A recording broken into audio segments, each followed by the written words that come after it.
नमस्कार मित्रांनो, एकेटेक मराठी या यूट्यूब चॅनलवर आपले स्वागत आहे. मित्रांनो, आजच्या व्हिडिओमध्ये आपण आर-टी प्रवेशाविषयी एक महत्त्वाची बातमी आपण आजच्या व्हिडिओमध्ये पाहणार आहोत.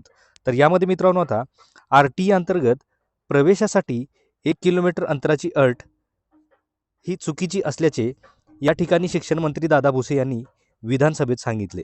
तर मित्रांनो काय आहे थोडक्यात अशी सविस्तर अशी माहिती हे आपण पाहूया. तत्पूर्वी मित्रांनो चॅनलवर जर पहिल्यांदा आला असाल तर व्हिडिओला एक लाईक आणि चॅनलला सबस्क्राईब करायला विसरू नका. तर चला तर मित्रांनो व्हिडिओला सुरुवात करूया. तर मित्रांनो पाहू शकता या ठिकाणी की यामध्ये आर-टी प्रवेशातील 1 किलोमीटरची अट ही चुकीची आहे, असा या ठिकाणी आमचा आरोप. तर काय आहे सविस्तर माहिती इथे पाहू शकता.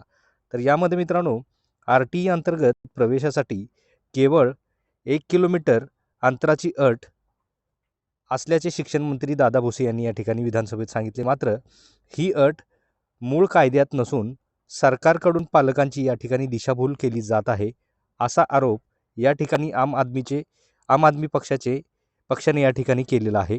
तर आर-टी कायद्याअंतर्गत वंचित आणि दुर्बल घटकातील विद्यार्थ्यांसाठी खाजगी शाळांमध्ये 25% जागा राखीव ठेवण्यात येतात. या प्रवेशासाठी सध्या ऑनलाईन अर्ज प्रक्रिया सुरू आहे. यंदा राज्य सरकारने प्रथमच केवळ 1 किलोमीटरच्या परिसरातील शाळांमध्येच प्रवेश या ठिकाणी देण्याचा निर्णय घेतला आहे. त्यामुळे पालकांमध्ये नाराजी आहे. तर या ठिकाणी पाहू शकता मित्रांनो, की आर-टी अंतर्गत जे काही प्रवेशासाठी 1 किलोमीटरची 1 किलोमीटर अंतराची अट जी ठेवलेली आहे, त्याच्यावरती शिक्षण मंत्री दादा भुसे यांनी ही अट मूळ कायद्यात नसून सरकारकडून पालकांची या ठिकाणी दिशाभूल केली जाते, असं या ठिकाणी आरोप केलेला आहे. तर मित्रांनो आर-टी प्रवेशाविषयी एक मोठी अपडेट आपण आजच्या व्हिडिओमध्ये पाहिलेली आहे. तर मित्रांनो ही अपडेट आपल्याला कशी वाटली, आवडल्यास नक्की व्हिडिओला एक लाईक आणि चॅनलला सबस्क्राईब करायला विसरू नका. तर भेटूया मित्रांनो अशाच पुढच्या नवीन अपडेटमध्ये, नवीन व्हिडिओमध्ये. धन्यवाद.